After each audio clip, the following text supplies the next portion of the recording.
The morning Hester Morgan buried her father, 3 men told her the land was not worth the dirt they were standing on, and she thanked them politely, shook their hands, and decided then and there that she would prove every single one of them wrong. The year was 1874, and the territory of Wyoming was not a kind place for a woman alone. The wind came down off the mountains in great sweeping curtains that could strip the bark from a pine tree, and the summers baked the earth until it cracked open like old leather. Hester had grown up on this land, on the 40 acres her father, Thomas Morgan, had homesteaded back in 1858 when she was just a little girl being carried on his hip. She knew every gully and every rise of it, every place where the creek bent, and every spot where the soil was deep and dark and good. She knew where the wild rye grew thickest in the spring, and where the deer came to water at dusk. She knew it the way a person knows the lines on their own hands. Thomas Morgan had been a hard man but a fair one, a man who believed that a woman could do anything she set her mind to, which was why he had spent Hester's childhood teaching her how to read surveyor's maps, and how to mend a fence line, and how to read the weather in the color of the western sky. Her mother, Clara, had passed a fever when Hester was 12, and after that it had just been the two of them working the land together. They ran a small herd of cattle, maybe 40 head at their best years, and they grew a kitchen garden and kept a small orchard of apple trees that Thomas had planted the year Hester was born, 1 tree for every year he expected to live on the land. When Thomas Morgan died in the spring of 1874, he left Hester everything. The deed was clean, the land was hers, and the debt was minimal. What he also left her was a ranch in poor shape. 2 winters of hard cold had taken most of the cattle. The barn roof had gone soft on the north side. The well needed new rope, and the pump handle was near broken. The fences along the east pasture had been pushed down by a small herd of elk that had passed through in February, and no one had gone out to repair them because Thomas had been sick in bed for most of the cold months. The 3 men who told her the land was worthless were not strangers.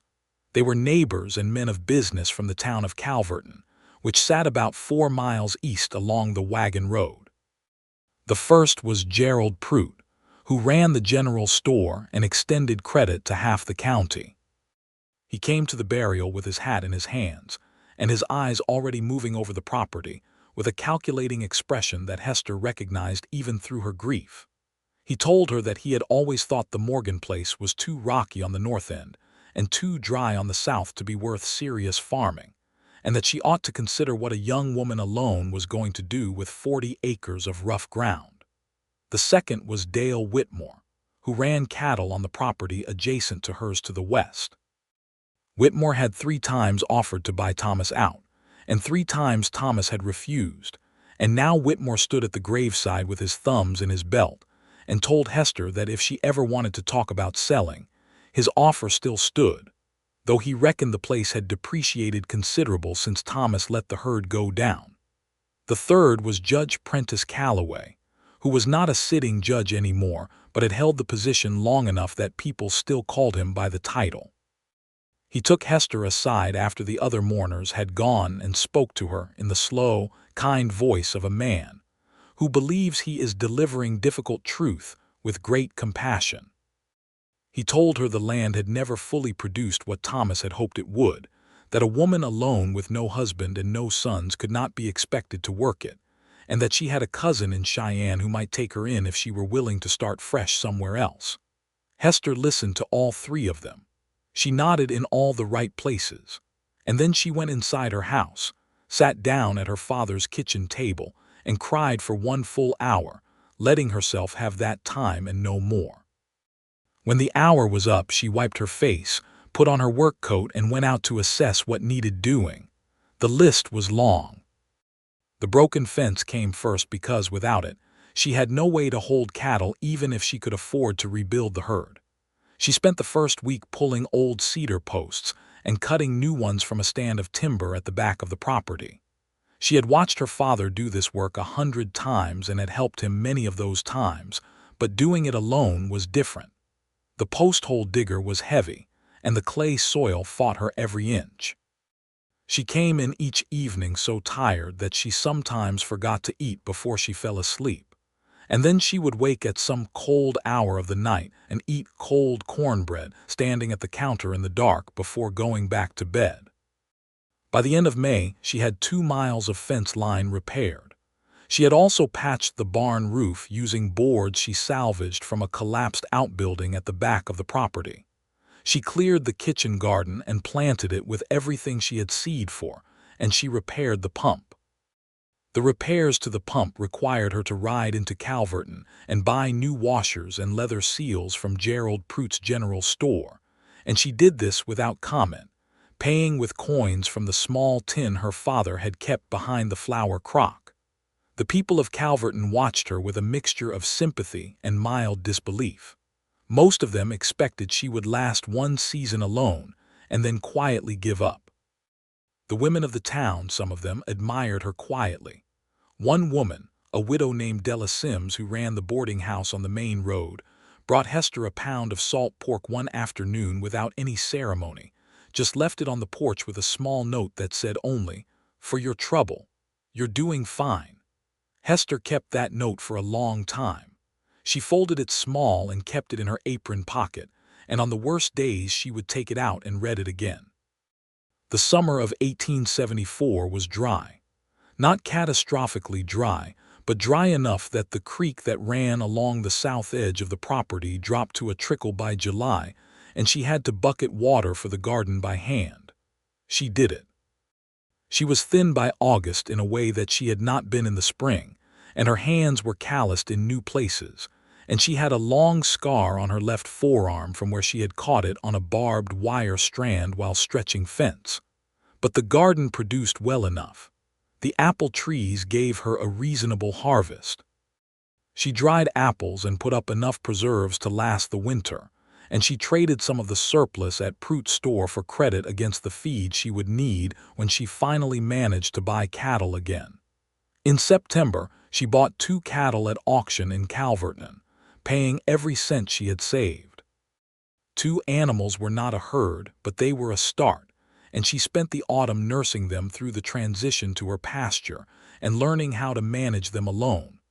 By October she had them settled, and the fence was holding, and the barn was weather-tight, and the root cellar was full enough that she was not afraid of the winter ahead. She was proud of what she had done.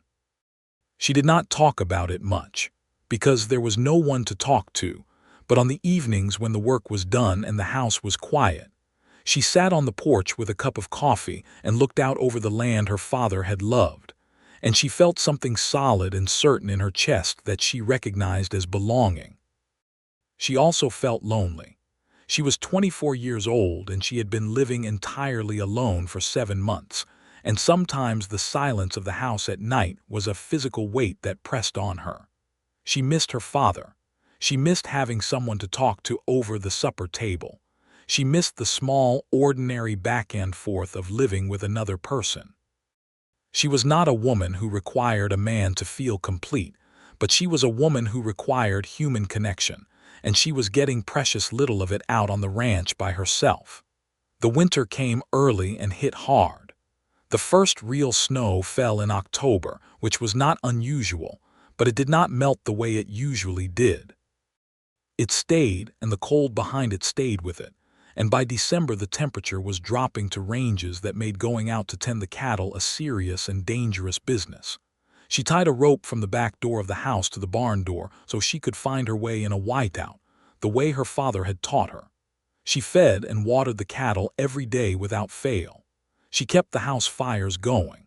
She rationed her wood carefully and made sure she had enough cut from the fall to last through March. She did not see many people that winter. The road into Calverton became impassable for weeks at a stretch, and she had provisions enough that she did not need to risk the trip. She read the books on her father's shelf, which she had already read multiple times. She mended everything that needed mending. She made herself useful enough to keep from going mad with the isolation, and she got through it. When the spring of 1875 broke, she was still there. The ranch was still there. The cattle had survived the winter, both of them, and were now 3, because one had given birth to a calf in February during a hard, cold snap that had required Hester to bring the laboring animal into the barn and stay up through 2 nights of freezing temperature to make sure the birth went right.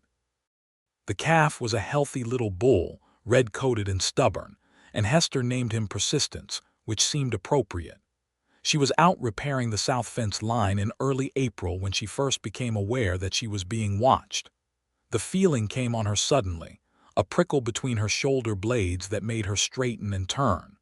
The land around her was open in that direction, rolling out toward the low hills to the south, and she could see clearly for a good distance. There was a rider on the low ridge about a quarter-mile south, sitting still on a dark horse, looking her direction. She watched for a moment and then went back to her work, keeping the rider in her peripheral vision. The rider did not advance. After a while he turned the horse and rode back down the far side of the ridge, out of sight. Hester watched the ridge for a while and then went back to the fence. She thought about it that evening, sitting on her porch. She was not the kind of woman who frightened easily, but she was also not a fool, and a woman alone on an isolated ranch had reason to pay attention to strangers watching from ridgelines. She saw the same rider twice more over the following week, both times at a distance, never coming closer. On the third occasion, she came in from the barn to find a package sitting on her porch steps. It was wrapped in brown paper and tied with twine, and inside was a pound of good tobacco and a small folded note that said, "For Thomas Morgan's daughter. He was a good man. I owe you more than this." The handwriting was blocky and careful, like someone who had taught themselves to write and was not fully confident in it. There was no name signed at the bottom. Hester held the note for a long time. She read it twice. She tried to make sense of what someone could owe her father's memory, or owe her by extension. Thomas Morgan had known a great many people over the years, had done favors and made friends across a wide swath of Wyoming territory, and she could not immediately place this particular debt. But the gesture was not threatening. It was something closer to the opposite.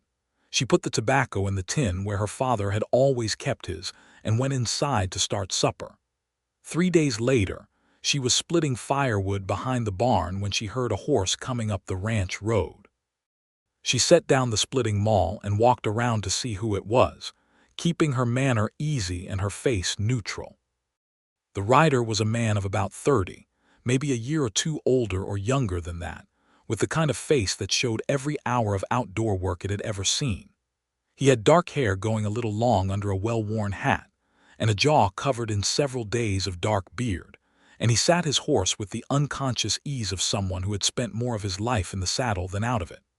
He was wearing a canvas work coat and plain denims, and his saddle was good quality but old and much repaired. He looked like what he was, a working cowboy, the kind who drifted from outfit to outfit with the seasons, taking day work and moving on. He stopped his horse at a respectful distance from where Hester was standing and removed his hat. This was a small thing, but she noted it. "Morning," he said. "I'm looking for Hester Morgan." "You found her," Hester said. He looked at her for a moment and something moved behind his eyes that she could not quite read. It was not the blank assessment that most men gave a woman alone. It was something more complicated than that. "My name is Arthur Cooper," he said. "I knew your father." Hester waited, the way she had learned to wait with men who wanted to say something and were still working out how to say it. Arthur Cooper turned his hat in his hands. He looked out over the land for a moment, at the repaired fences and the barn with its patched roof and the good kitchen garden just beginning to show green, and she could see him taking stock of what he saw. "I need to apologize to you," he said. He said it plainly, without preamble or excessive softness, as if he had been rehearsing this sentence for some time and had finally gotten it to the right shape. "I am one of the men who told the lawyer back in the fall of last year that your father's property was not worth much. I told him the land was rocky and the water situation was poor and that it was not a productive holding. I gave that opinion because a man named Dale Whitmore asked me to give it, and he paid me $10 to say it." The words landed in the quiet morning air and sat there. Hester felt the ground of her thoughts shift a little, the way ground shifts in a small earthquake, just enough to tell you something has moved that was supposed to be fixed. "You work for Whitmore," she said. "Worked," Arthur said. "Not anymore. I left his outfit in February when I figured out the full picture of what he was doing.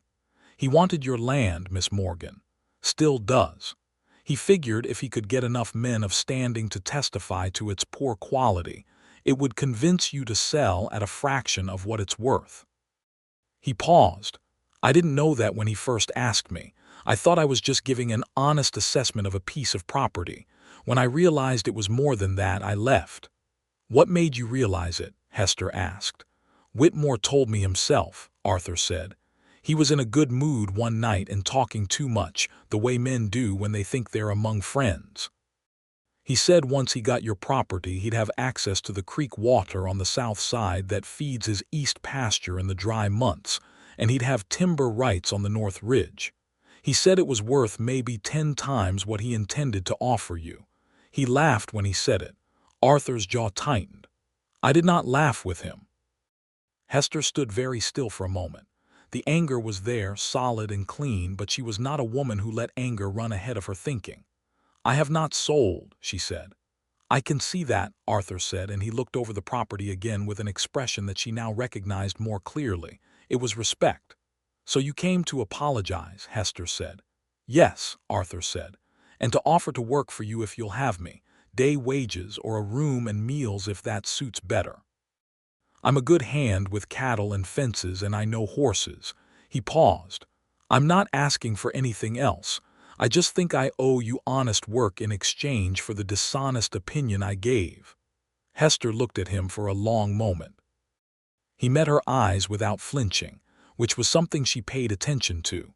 She had learned over the past year that the quality of a person showed clearly in whether or not they could hold a direct look when they were telling the truth. "I have 3 cattle," she said. "One of them is a calf 5 months old. I have 40 acres, 2 miles of repaired fence, a patched barn, and 1 pump. I cannot pay you wages because I do not have wages to give. I have a room and I have meals and I have honest work, and all of it is hard." "That suits me," Arthur said. "One more thing," Hester said. "If Whitmore sends you back here to finish what he started, I will know it and I will deal with it accordingly." "Understood," Arthur said. "He won't." She studied him once more, this man with his road-worn face and his careful honesty and his $10 guilt, and she made a decision. "Then put your horse in the corral and come in for coffee," she said. "We'll talk about what needs doing." That was the beginning of it. Arthur Cooper was as good as his word.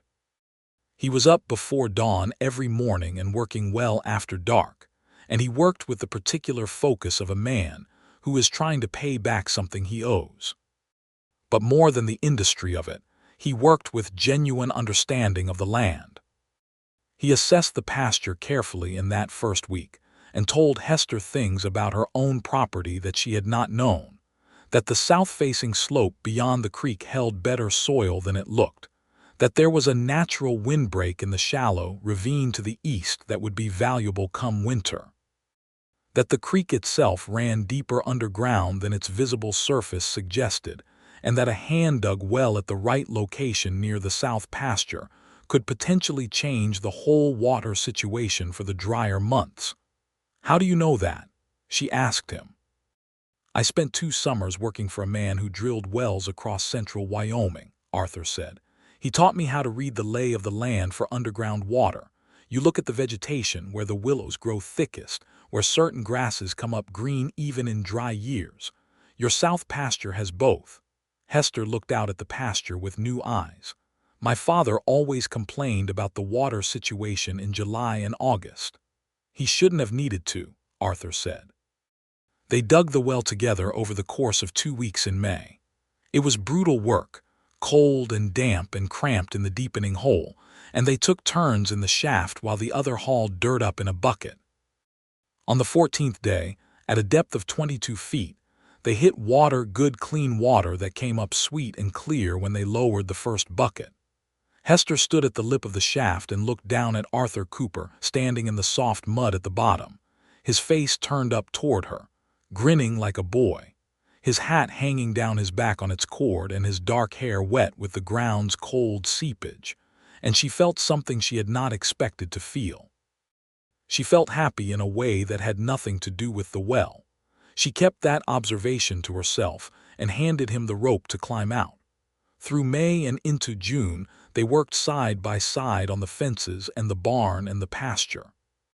Arthur had a way of working in silence that was not uncomfortable, the way some silences are, but easy and companionable. He talked when he had something to say, which was often enough, and when he did not, he was simply present in a way that Hester found she liked very much after the long months of being the only human being on the property. She learned things about him gradually, the way you learn things about people when you work alongside them rather than sitting down to ask. He had grown up in Missouri, the son of a farmer who had gone bust in the difficult years after the war. He had come west at 18 looking for work and had found it on cattle drives and at various ranches across Kansas and Colorado and Wyoming. He had never stayed long in one place, not because he was restless by nature, but because the work dictated movement. He was 31 years old. He had never married, not for any dramatic reason, but simply because the life he had been living did not easily accommodate it. He had a quiet sense of humor that came out at unexpected moments, dry and gentle, and it made Hester laugh in a way she had not laughed in a long time. The first time it happened, she was surprised by the sound of her own laughter, and he looked over at her with an expression that she could only describe as glad, as if her laughter was something he had wanted to hear and was relieved to encounter. He was careful with her, not in the way of a man who is walking on ice, but in the way of a man who understands that he is a guest in someone else's life and intends to be worthy of the trust. He never made her feel that the ranch was his to direct, or that she should defer to his judgment over her own. When he disagreed with her about something, which happened a handful of times, he said so plainly and explained his reasoning and then waited for her response. And if she held her own opinion, he accepted it without making her feel foolish for it. One evening in late June, they were sitting on the porch after supper, the way they had started doing most evenings when the day's work was done. The sky was going through its spectacular western performance, all amber and rose above the mountains, and Hester had her coffee and Arthur had his, and the cattle were quiet in the pasture and the crickets were beginning. "Can I ask you something?" Hester said. "You can ask me anything," Arthur said. "Why did you really come back here?" she said. "I understand the apology, but you could have written a letter. You didn't have to come in person and you didn't have to offer to work." Arthur was quiet for a moment, looking at the sky. "A letter felt insufficient," he said. "What I did was small in scale, maybe, but in consequence it could have been very large. If you had sold this place based on the opinion I gave, even partly on it, that would have been a real harm to a real person. A letter doesn't fix that." He paused. "And when I rode out to see the property before I came to introduce myself, to see if it was as I'd represented it, I saw you working. You were out on the east fence line in the cold and the mud, and you were working like a person who has decided that no force on this earth is going to move them. And I thought, there is a woman who has been told something untrue about what she has, and she doesn't even know it. That seemed like something a person ought to correct." Hester was quiet for a while after that. The sky deepened toward purple. "The 3 men at my father's burial," she said, "Prout and Whitmore and Judge Calloway. Do you know if all 3 of them were in Whitmore's pocket? Whitmore and Calloway had a business arrangement going back a number of years," Arthur said. "I heard that much at the Whitmore ranch. Prout, I don't know, he might have just been giving his honest opinion." "His honest opinion that happened to align with what Whitmore wanted," Hester said. "Men's honest opinions have a way of doing that," Arthur said, "when they respect the man doing the wanting." Hester thought about that for a while. "I'm going to make this land produce," she said, "not to prove them wrong for its own sake, because it can." "I know it can," Arthur said. "I've watched you work for 2 months, Hester. I have no doubt about what you can do." It was the first time he had used her given name. They both noticed it, a small shift in the air, like a change in wind direction. She did not correct it, and he did not apologize for it.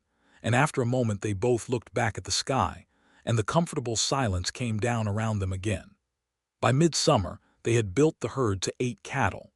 Arthur had connections from his years of working across the territory, and he knew where to find fair-priced animals. He brokered 2 separate purchases for Hester at prices well below what she would have paid at the Calverton auction, and the quality of the animals was good. He also found a breeding bull that a rancher 40 miles north was willing to part with for a reasonable consideration, and securing this animal changed the long-term prospects of the herd significantly. In July, Whitmore rode over. Hester saw him coming from a distance and had time to compose herself before he arrived. Arthur was out in the south pasture at the time, and she was in the kitchen garden, and she straightened and walked to meet Whitmore at the gate. Dale Whitmore was a big man, broad through the shoulders, with the kind of face that had been handsome once and had since settled into an expression of permanent self-assurance. He rode a fine horse and wore good clothes, and he had the manner of a man who expected to get what he came for. He did not beat around the bush. "I hear you've taken on a hand," he said. "I have," Hester said. "Arthur Cooper," Whitmore said. "That's right." Whitmore's expression did not change, but something behind his eyes went flat and cold. "Cooper's a drifter, a man without roots or reliable character." "In my observation he has considerable character," Hester said, "better than most." "I'm going to make you an offer," Whitmore said. "A good one, $200 for the 40 acres, clear deed." Hester looked at him for a long moment. $200 was not nothing. In 1875, it was a substantial sum for a young woman alone. She could live for 2 years on $200 if she was careful. She understood the calculation he had made, that it was still a fraction of what the property was genuinely worth to him with its water access and timber rights, that he was betting she would see $200 and think of it as a fortune. "No," she said. Whitmore blinked. He had not expected the refusal to come so quickly or so flatly. "Miss Morgan," he began. "No, Mr. Whitmore," Hester said, "and I would like you to leave my property." Something crossed his face then, a flicker of something uglier than mere calculation. "This land will break you," he said. "It breaks everyone." "Then it will break me," Hester said, "but I will not be broken by you." He looked at her for a long, still moment, and then he wheeled his horse and rode back the way he had come without another word. Hester stood at the gate and watched him until he was out of sight, and then she let out a long, slow breath and went back to the kitchen garden and worked until her hands stopped trembling. Arthur came in from the south pasture that evening to find her unusually quiet at supper. "Something happened today?" he asked. She told him about Whitmore's visit. Arthur listened without interrupting, his dark eyes steady on her face. $200, he said. "For what he knows is worth perhaps 2,000, Hester said. "More than that given the water rights," Arthur said. "Maybe considerably more." He was quiet for a moment. "He'll come back or he'll try something else." "I know," Hester said. "Do you want to tell me how you want to handle it?" She looked at him across the table. "I want to keep working," she said. "The best response I can give him is to make this place so productive and so clearly established that no one will ever again question its value." Arthur nodded slowly. "Then we do that." "You're not frightened of him?" Hester asked. "I worked for the man for 6 months," Arthur said. "I know his limits. He makes noise and he uses money and influence as levers. He's not the kind to do something that would get him hung." He paused. "I'm not dismissing the concern, but I think you're right that the best answer is to do the work." Hester looked at him across the candle-lit table in the kitchen where she had grown up, and she was struck again by the strange fact of him, this man who had come to her door with a guilty conscience and a simple honesty and had somehow become the most essential part of her days. "Arthur," she said. "Yes." "Thank you," she said, "for being here. For all of it." He looked at her for a moment with that complicated expression she had been cataloging all summer, the one that she had been very carefully not yet naming. "Thank you for letting me stay," he said. The summer moved on and the work moved with it. In August they started cutting and stacking firewood for the winter, working in the timber stand at the back of the north property. It was good timber, old-growth fir and pine, and Hester had always kept it deliberately uncut as a reserve for exactly this kind of sustained harvest. Arthur was quick with an axe, efficient and rhythmic, and he could split a round of pine faster than anyone Hester had ever watched. One afternoon in late August, she was stacking the cut wood while he was splitting, and she looked up from her work and found him looking at her. He turned back to the work immediately, but she had seen his expression in that unguarded moment, and it was not ambiguous. It was the look of a man who is thinking about a woman and has not yet decided what to do about it. Hester set another piece of wood on the pile and thought about that look for a while as she worked, and she discovered, with a kind of quiet pleasure that she had not expected, that it did not alarm her in the least. It interested her. It warmed her in a way that had nothing to do with the August sun. She did not say anything that day, but the knowledge settled into her, comfortable and patient, and she let it sit there while she worked. September came, and with it, the first cool edge of the coming autumn.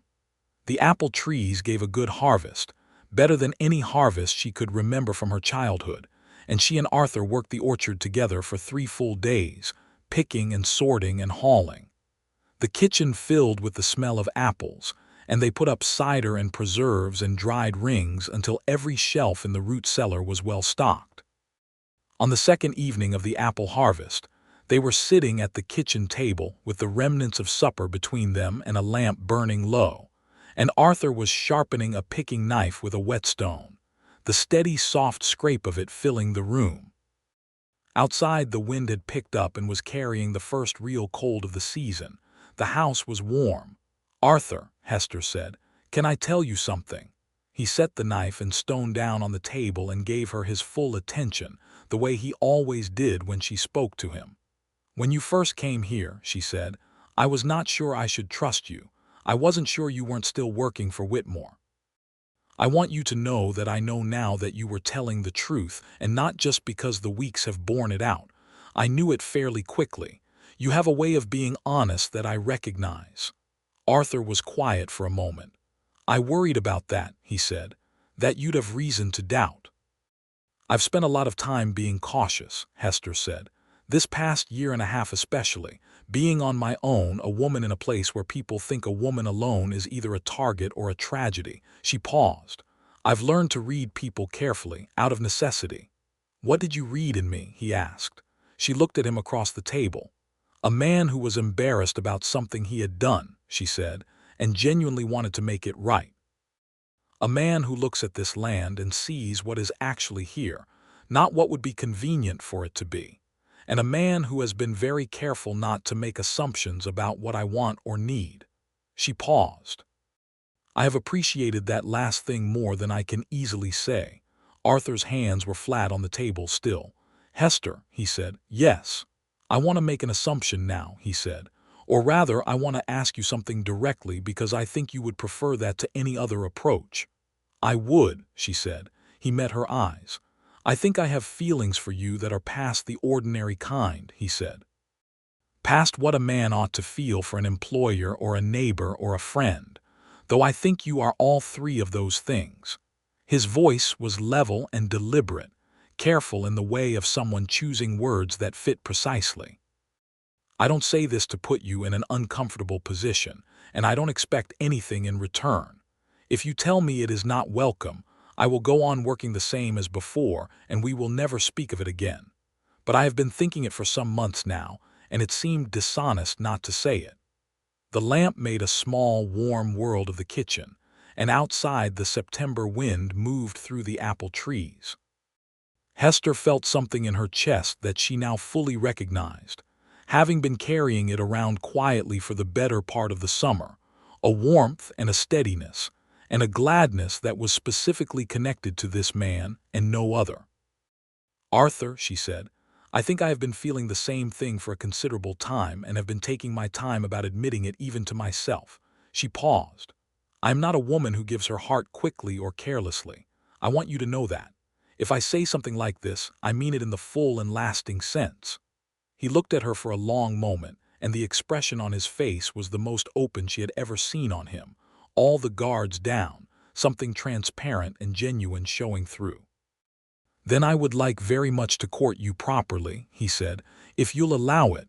She felt herself smile. "I'll allow it," she said. It was not a dramatic declaration. It was not a scene with music swelling somewhere behind it. It was two people at a kitchen table in a lamplight circle in Wyoming, being honest with each other, and it was one of the finest moments of Hester Morgan's life. Courting, in the Morgan household, turned out to look a great deal like regular life at the ranch, except with an additional warmth threaded through it.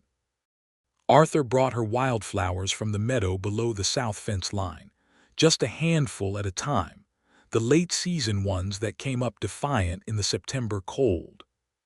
He read aloud to her in the evenings from the books on Thomas Morgan's shelf, sitting across the fireplace from her while she mended or sewed, his voice giving shape to the words in a way that made even familiar stories feel new. She read to him in return, and discovered that he had a particular love of geography and exploration, that he would listen with complete absorption to accounts of territories and landscapes he had never seen and probably never would. They rode out together one clear October afternoon, just to ride, no fences to check and no work agenda, just the two of them on the open land with the aspen stands going full gold on the hillsides and the sky above the mountains the particular deep blue of a Wyoming autumn. They did not talk much. They rode side by side at an easy pace, and the land opened out around them, and Hester felt the full weight of what she had built and kept and defended, and the full gladness of not being alone in it anymore. At the top of the South Ridge, they stopped and looked out over the property below. From this vantage you could see almost all of it, the barn and the house, the new Wells timber housing, the fenced pastures where the small herd moved as dark shapes against the pale grass, the kitchen garden and the orchard, the creek line marked by a thread of bare-branched willows. "It's a good place," Arthur said. "It is," Hester agreed. He looked at her, not at the land, and his expression was the same one she had seen in the woodyard in August, the unguarded one, but it had more in it now, more certainty. "More peace. I'd like to stay," he said. "You are staying," she said. "You live here." "I mean permanently," he said. "I mean, I'd like this to be my place too, if you'd have me in that way, not just as a hand, not just as a man who courts you on weekday evenings." He turned his horse slightly to face her more fully. "I would like to marry you, Hester, if you're willing. But I wanted to say it here on this land because I think this land is part of what I'm saying yes to, and I want you to know that I see it and I mean it." Hester looked out over the 40 acres of the Morgan place. The land she had been told was worthless, the land she had kept and worked and made into something real, and she looked at this man who had come to her door with a $10 gilt and honest hands, and she thought about her father planting apple trees, one for every year he expected to live on this land, and she thought about what it would be like to plant trees of her own alongside someone who understood what the planting meant. "Yes," she said. "Arthur Cooper, I will marry you." He reached across the space between their horses and took her hand, just took it, held it in his, and they stayed like that for a long time on the ridge above the ranch, looking out over what they had and what they were going to build, while the gold aspens shifted in the wind below. They were married in December, 2 days before Christmas, at the church in Calverton. It was a small ceremony because their circle was small, but the people who came meant something. Della Sims from the boarding house was there, seated near the front with her practical face for once looking openly pleased. A few of the neighboring homesteaders attended, people who had watched Hester work through the hard year and had quietly concluded that whatever she was doing, it was worth respecting. The minister was a young man new to the territory, earnest and sincere, and he spoke the words with real feeling. Hester wore her mother's dress, which she had altered herself to fit, and she carried a bundle of the dried wildflowers that Arthur had brought her through the autumn, tied with a ribbon. Arthur wore a new shirt he had bought in Calverton, the best one in the store, dark blue, and he had shaved and cut his hair and stood at the altar with the expression of a man who is making a promise he intends to keep for the rest of his natural life. When the minister said, "Do you, Arthur Cooper?" and Arthur said, "I do." His voice was so steady and certain that several people in the small congregation felt it as a physical sensation in their chests. Gerald Prout attended the wedding, standing at the back with his hat in his hands. He was a man who understood when a tide had turned, and he had made several subsequent visits to the Morgan Ranch to extend small courtesies of credit and goodwill that Hester accepted with gracious neutrality and no particular warmth. Prout was not a villain, she had decided. He was a man who had been careless with his words and had let himself be used without fully understanding the use, and she was willing to continue doing business with him without forgiving him the lapse. Judge Calloway did not attend the wedding and had made himself largely scarce since the summer, which Hester found appropriate. Dale Whitmore made one more attempt in November, before the wedding, sending a letter through his attorney making a new offer for the property, this time $350, with a note that said the offer would not stand indefinitely. Hester wrote back on her best paper in her neatest hand and said that the Morgan Ranch was not for sale, had not been for sale, and would not be for sale in the foreseeable future, and signed it with her full name, Hester Morgan, with a second line added that said that correspondence on this subject was not welcome. She sent it with the next mail rider and did not hear from Whitmore again for a long while after that. The winter of 1875 going into 1876 was the first winter Hester had not been alone in 2 years, and it was different in every way from the previous one. They banked the fires together in the evenings and sat on the same side of the fireplace, and Arthur told her stories about the cattle drive country of Kansas and the red rock country of Colorado that she had never seen and probably would not see. And she told him about growing up on this land, about her father and mother, and the particular quality of the light here in the early spring mornings. They learned each other in the long, patient way of two people who have all winter and intend to use it. The cattle herd stood at 12 by the end of the year 1875, and the well was holding good, and the south pasture was producing grass in a way that the improved water situation had changed significantly.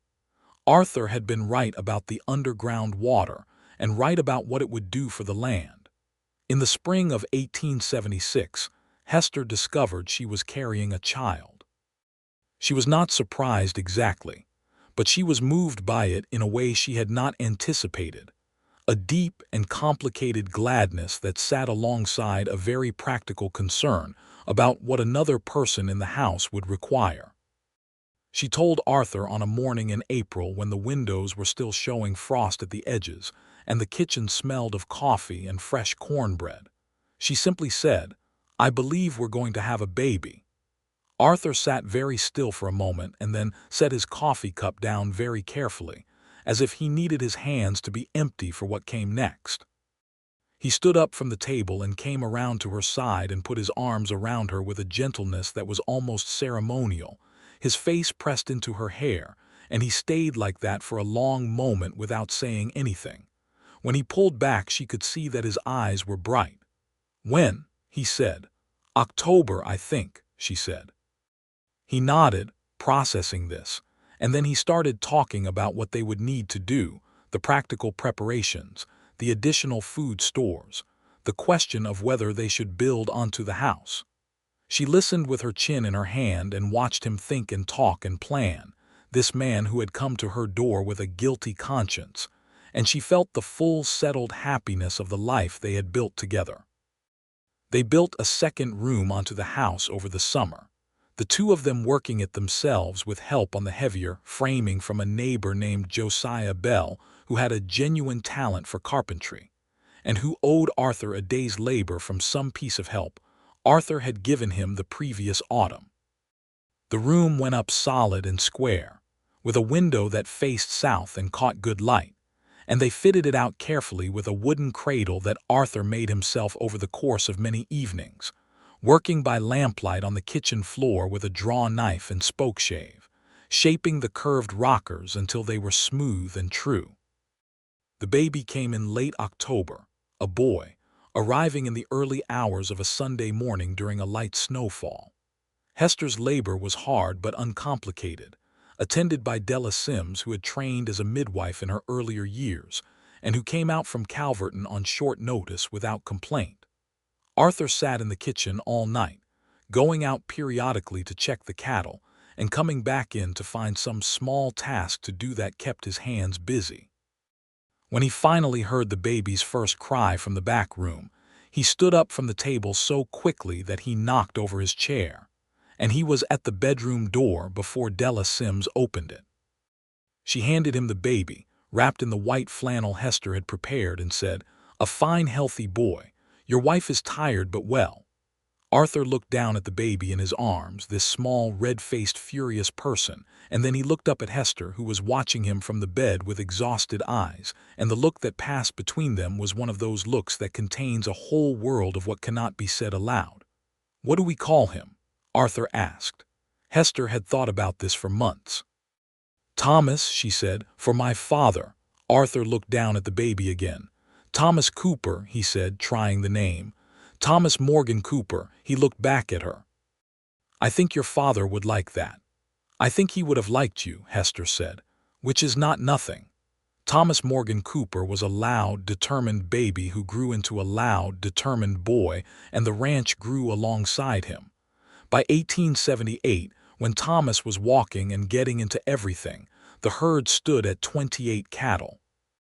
Arthur had expanded his fencing operation to include a small horse-breaking enterprise on the side, taking in unbroken horses from neighboring ranches and returning them serviceable and well-mannered. And this work brought in steady cash money that supplemented the cattle income significantly. Hester had started keeping precise accounts in the spring of 1876, a detailed ledger in which every expense and every income was recorded to the penny, and by 1878 those ledgers told a story that she found deeply satisfying. The ranch was producing. Not extravagantly, not in the way of the great cattle operations further east, but solidly and consistently, improving year over year. The land that 3 men had called worthless was feeding a family, paying its debts, and building equity. In the summer of 1878, Dale Whitmore's financial situation came undone. The details were not entirely clear to most people in Calverton, but the general facts were that Whitmore had overextended himself on a land purchased to the north that had not paid out as expected, and that he had borrowed against his cattle at rates that the dry summer of that year made difficult to service. By September, he was selling off parts of his herd at disadvantageous prices, and by November there was talk that the bank in Cheyenne was involved. Judge Calloway, whose various financial entanglements with Whitmore were apparently more significant than most people had realized, found himself implicated in a dispute over land deeds that eventually required him to leave the territory entirely. Hester heard all of this through the ordinary channels of a small community's conversation, and she felt something about it that she took time to examine carefully. It was not satisfaction exactly. It was more like a confirmation of something she had already known, that the land had value, that she had been right to hold it, that the men who had tried to take it from her had been wrong in ways that extended beyond the personal. She did not gloat. She told Arthur what she heard, and he listened and said, "Well, the work speaks for itself," which was exactly right. Arthur had his own reckoning with the Whitmore business. He had worked for the man and taken his money, and that fact had a weight that he did not simply set down. In the spring of 1878, before Whitmore's situation collapsed, Arthur had ridden over to the Whitmore ranch on his own initiative and told Whitmore plainly that if any further attempts were made to pressure Hester Morgan regarding her property, he would ride to Cheyenne and lay the full story of Whitmore's coordinated scheme to devalue the Morgan property before whoever in that city needed to hear it. Whitmore had been quietly furious, but he had also recognized a man who meant what he said, and he had not made further contact. Arthur told Hester about this visit only after the fact. He told her one evening in the spring while they were sitting on the porch with Thomas asleep inside, told her what he had done and why he had done it without asking her first, and he said, "I should have told you I was going to do it. I should have asked. Hester thought about that for a moment. Why didn't you? I was worried you'd say no, Arthur said, that you'd want to fight your own battles without assistance. I do want to fight my own battles, Hester said. But I also have a husband now, and a partnership means sometimes the other person takes the field. She paused. Did it work? Seemed to, Arthur said. Then it was the right thing, she said. But Arthur, ask me next time. Yes, he said, I will.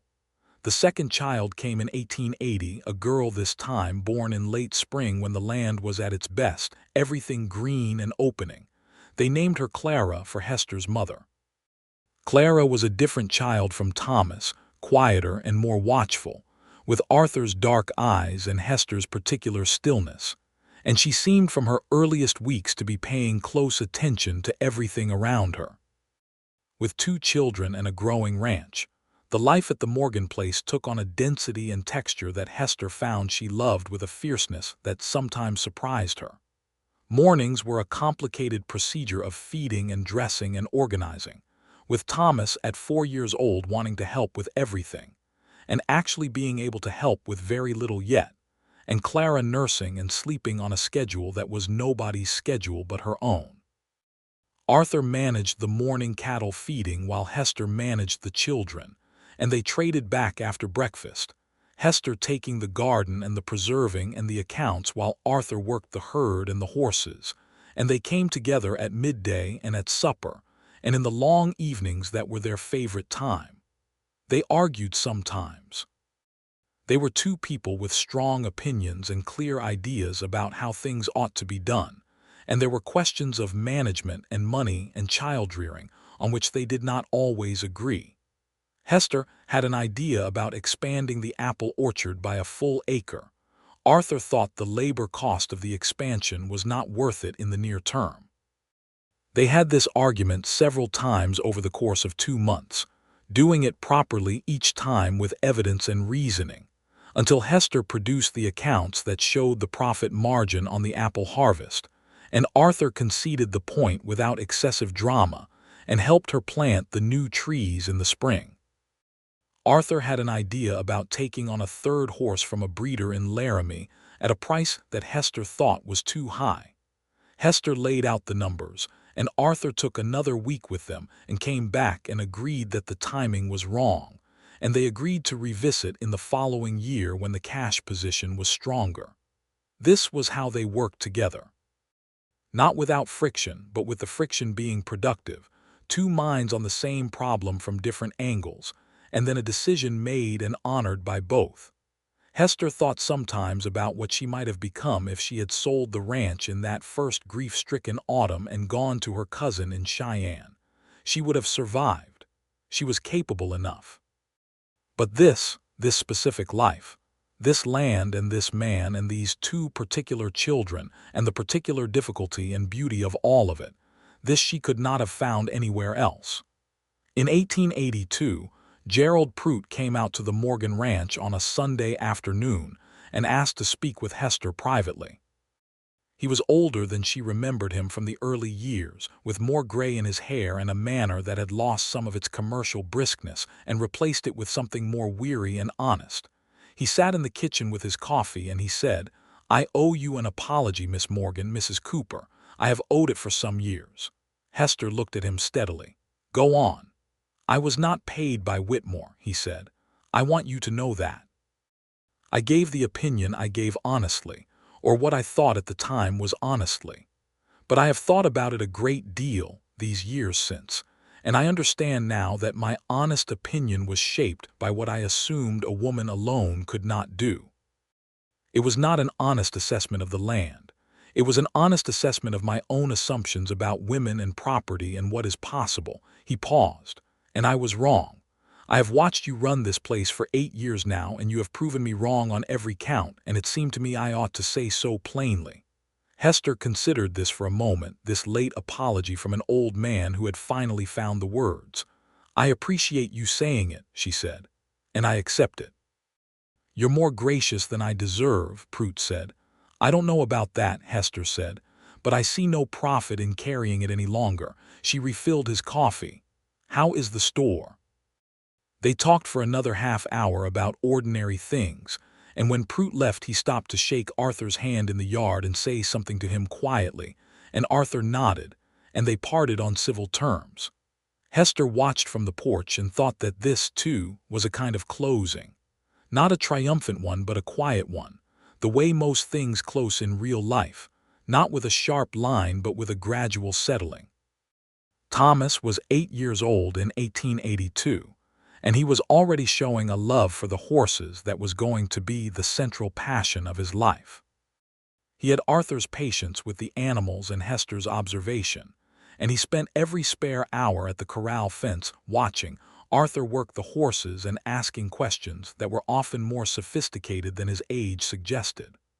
Arthur had begun letting him help in small ways, holding a lead rope, learning to read an animal's ears and eyes, and the boy took to it with the seriousness of a vocation.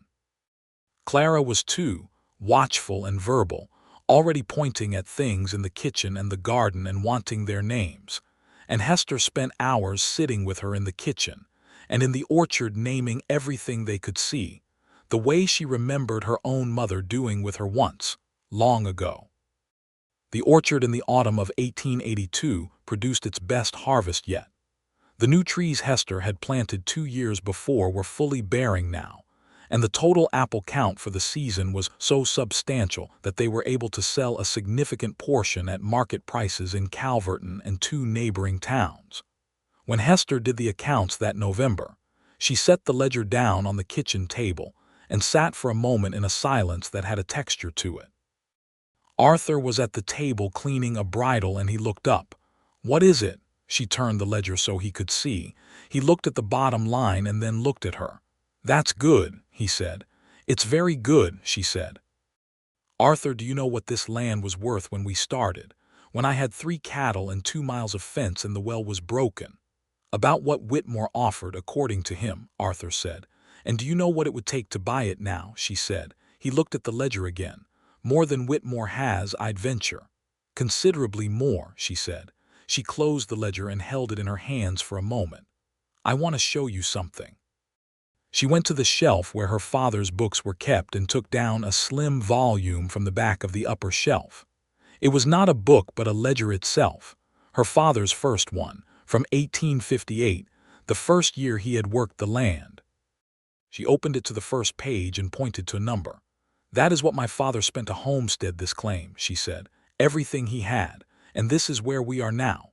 Arthur looked from one number to the other, the old ledger and the new one, and he was quiet for a moment with the kind of quiet that means something is being fully felt. "Your father would be proud of you," he said. "Of us," Hester said. He reached across the table and covered her hand with his, just that, a simple weight and warmth. Outside, the November wind was moving through the bare apple trees, and the cattle were settled in the barn, and the children were asleep in the back rooms, and the lamp made its small gold circle on the kitchen table. This was the life they had built. Not a perfect life and not a quiet one, because nothing in Wyoming territory was either, but a real one, rooted and growing, built on work and honest dealing, and the kind of love that is not a single moment but 1,000 ordinary moments laid one on top of another until they make something permanent. In the years that followed, the Morgan Ranch, which everyone had long since stopped calling anything but the Cooper place, grew in measured and deliberate increments.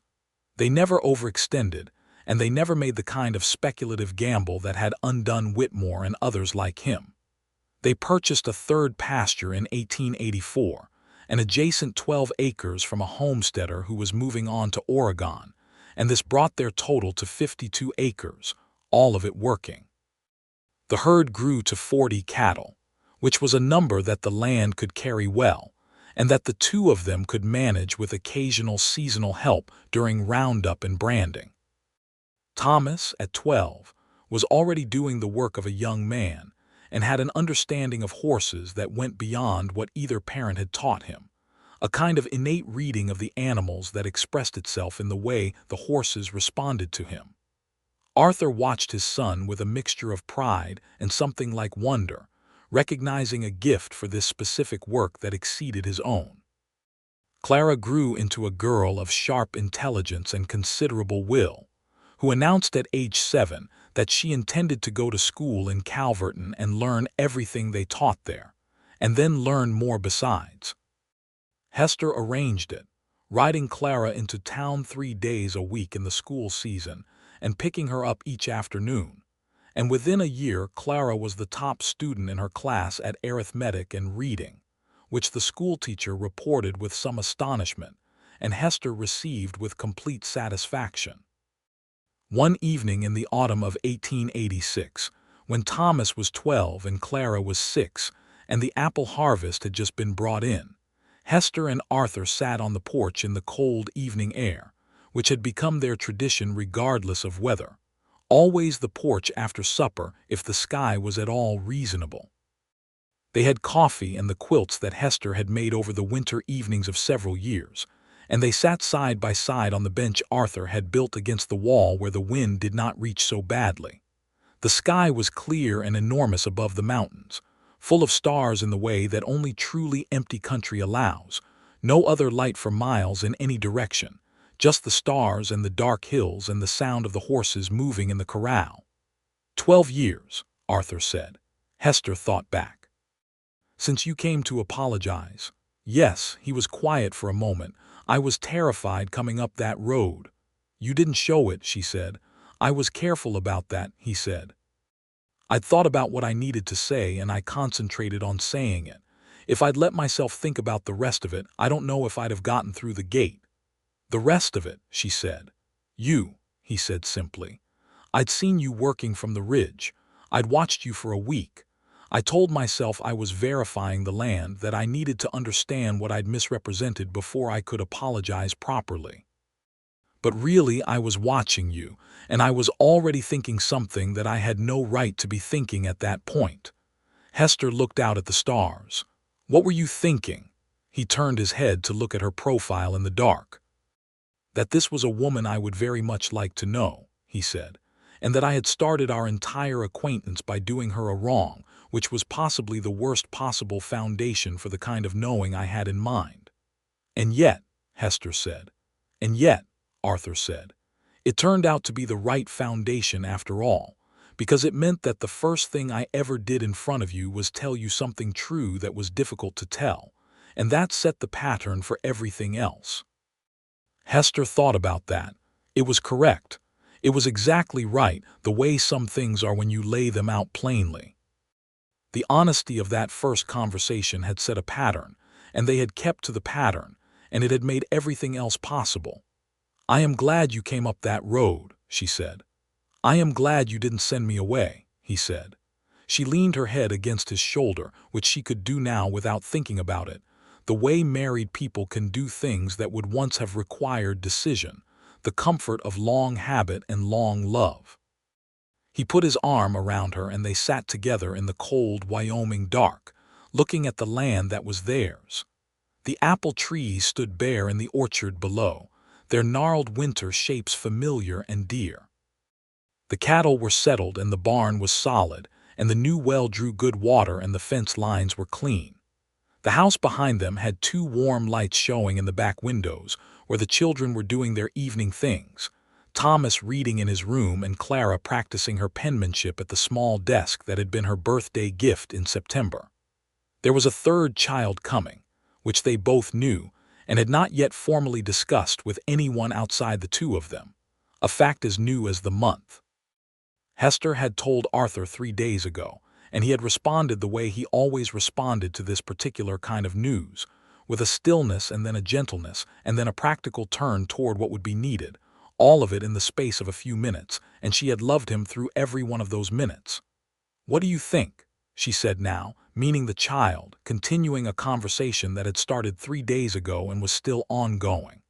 I think the house is plenty big enough, he said. I think Thomas will take it in stride. I think Clara will have opinions. Hester laughed. Clara always has opinions. She comes by it honestly, Arthur said. Hester lifted her head and looked at him. From which side of the family are you claiming she gets it? Both, he said, and his eyes were laughing in the way she had come to love, the humor coming through them before it reached his face, equally and without prejudice. She settled her head back on his shoulder. The wind came down from the mountains, carrying the smell of cold pine and distance, and the stars moved through their ancient patterns overhead, and Hester Morgan Cooper sat on the porch of her father's land, her husband's arm around her children warm in the house behind her, and she felt what she had felt only once before with such completeness, on the ridge above the property on an October afternoon years ago when they had first said yes to the life they were going to share. She felt that she was exactly where she was supposed to be.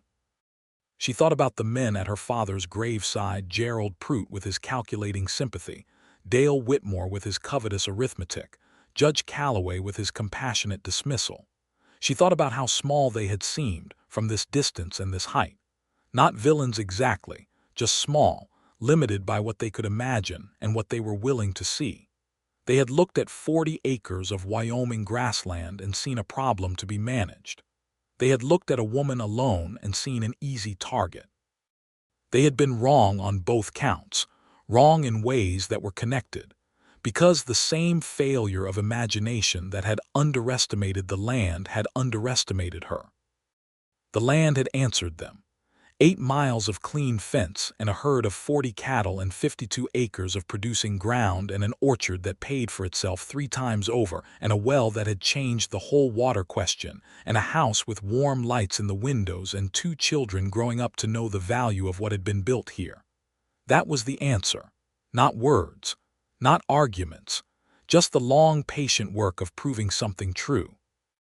And Arthur Cooper, who had come with his apology and his honest hands, who had helped build every piece of it, who had become the other half of everything.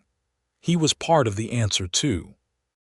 Not because she could not have done it without him. She had done most of a year of it alone, and she knew now that she could have done more, but because he had made it better, made it fuller and warmer and more itself than it would have been otherwise. That was what love was, she thought.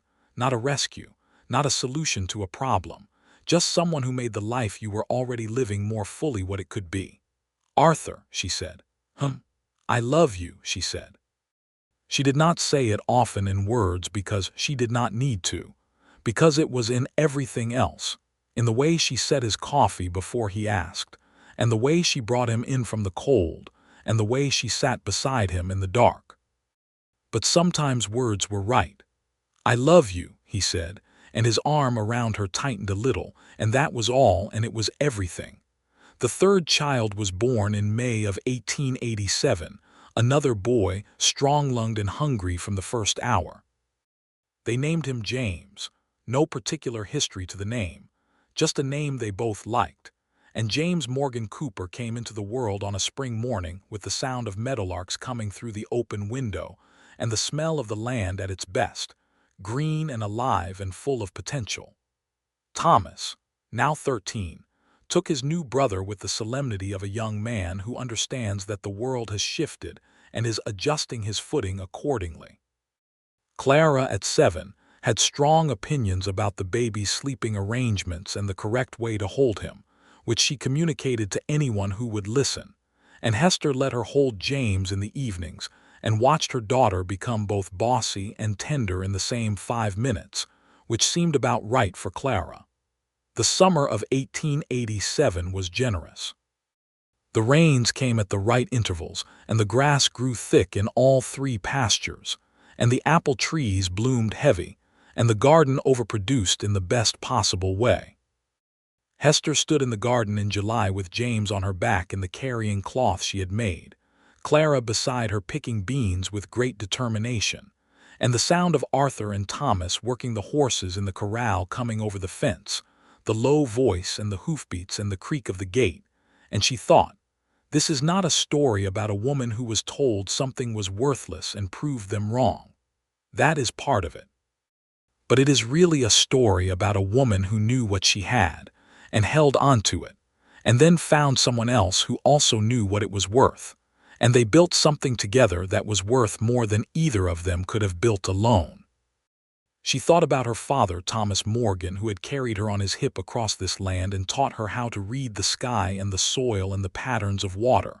He had been right about the land. He had been right about her. The men who had doubted both had been wrong for the same reason. They had not looked carefully enough. They had seen only surface and assumed the depth was not there. The depth was there. It had always been there. You just had to be willing to dig for it, 22 feet down through cold clay, until you hit the good water. By 1890, the ranch was everything Thomas Morgan had dreamed it would be and more. The herd was the largest it had ever been. The orchard was a known quantity in the regional market, and Arthur's horse-breaking enterprise had grown into a small but respected operation that brought buyers from as far as Laramie and occasionally Cheyenne. Thomas was 16 and doing a man's full work every day, and was beginning to talk about what he would do with horses when the ranch was someday his. Plans and ideas that showed the same patient vision his mother had shown when she stood at the fence on the day after her father's burial and made her list of what needed doing.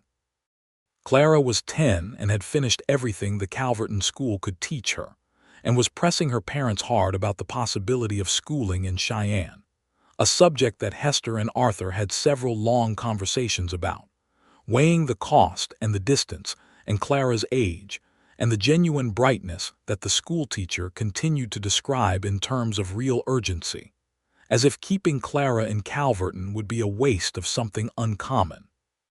They decided in the end that when Clara was 13 they would look at the options in Cheyenne seriously, and that they would save specifically for that purpose. It was not a small thing in practical terms, but Hester had sat at her father's table learning to read surveyor's maps, and she was not willing to tell her daughter that education was a thing the world was not going to give her.